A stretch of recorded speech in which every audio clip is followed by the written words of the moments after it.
The desert was silent, the kind of silence that doesn't comfort. It watches. Raven ran, his boots crushed against the cold sand, his breath coming in short, desperate bursts. Behind him, torchlight.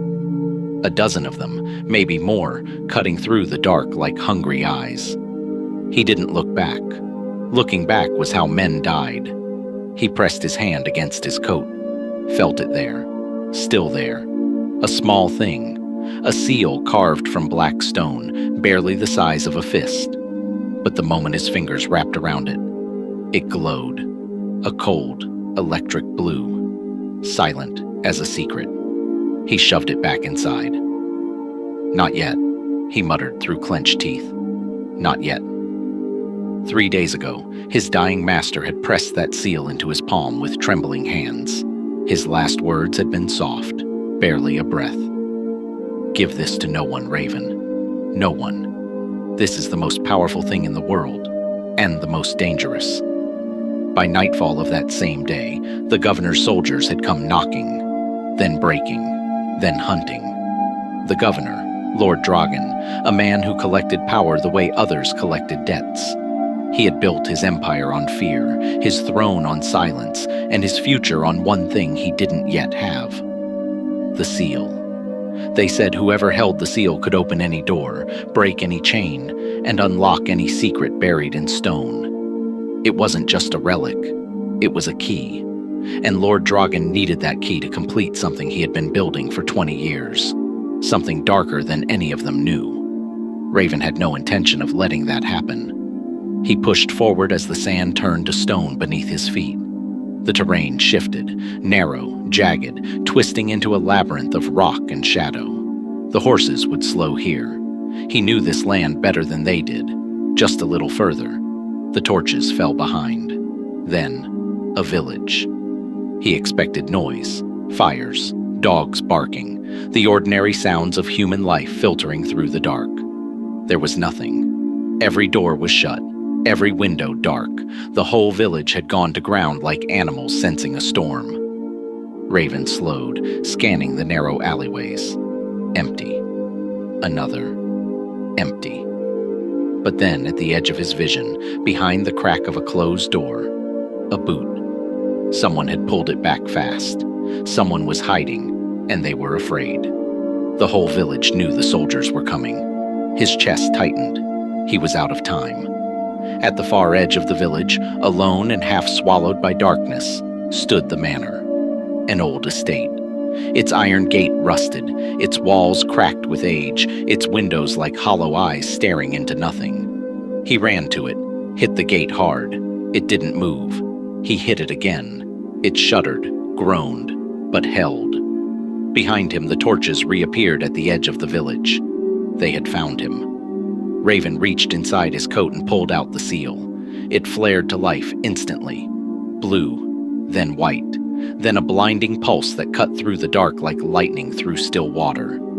The iron gate let out a low metallic moan and swung open. Not creaking, not grinding, just open, clean and deliberate, as if it had been waiting. He stepped inside. The gate closed behind him without a sound. Inside the manor, the darkness was absolute. Not just dark, empty. The kind of emptiness that presses back against you, the kind that breathes. The seal's glow was the only light. Raven moved through a long corridor, ceiling half collapsed, floor thick with old dust, walls peeling like dead skin. Every footstep echoed. He kept moving, and then a voice cut through the silence. You came.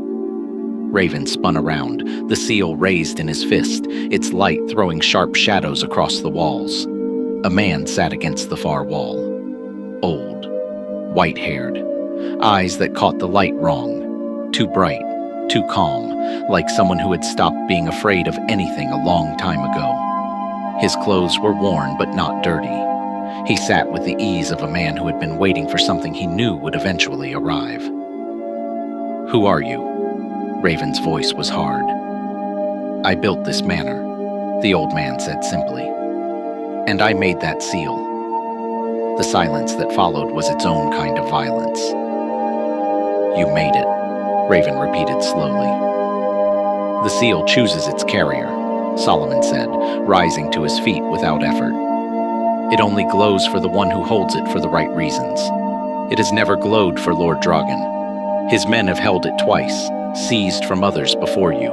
It stayed dark in their hands, cold as a dead thing. His eyes locked on Raven. But in yours, the battering began outside. Heavy fists against iron, metal groaning under the weight of men and urgency.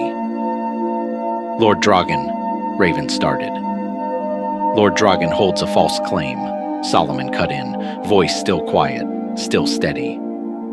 If that seal reaches his hands, it won't unlock doors.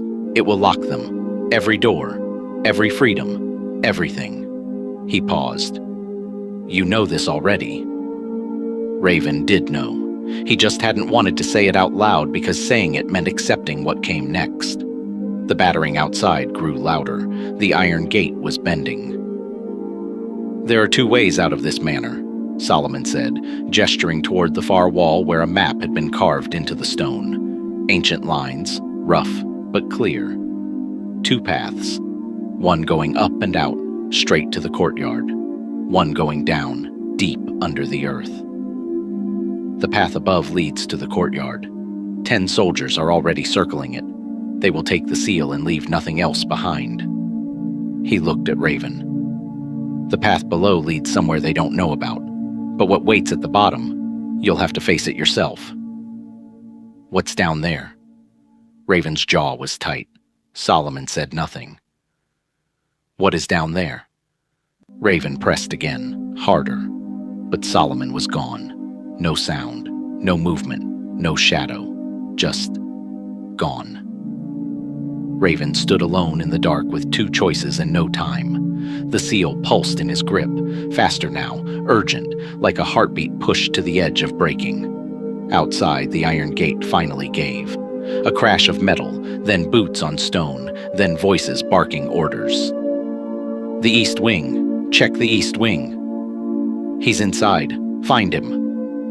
Raven looked at the map, looked at the path going down. His master's voice came back to him, soft and clear and final. Give it to no one. He went down. The staircase was narrow, barely wide enough for one man, the walls pressing close on both sides. The air turned cold fast, the kind of cold that doesn't come from temperature alone. He descended quickly, the seal lighting each step. At the bottom, a small chamber. Stone walls, no windows, no exit. Only a door. Carved into the door was the exact same symbol as the seal. Precise, deliberate, impossible to be coincidence. Raven stood in front of it for one long breath. Then he pressed the seal against it. The light that erupted was not blue. It was white, total, overwhelming, shattering. The walls of the manor shook, the ceiling cracked, dust rained from above, and from somewhere overhead he heard the soldiers shout, not in attack, but in fear. Then running, then silence. The door opened. Beyond it, a passage, stretching long and straight into darkness, but at its far end, moonlight. Real moonlight, filtered through rock and earth, bleeding in from the world outside. Free land, open sky, mountains, escape. Raven walked forward. He didn't run this time. There was no need. Whatever had been behind him had broken at the light. The soldiers were gone. The fear was gone.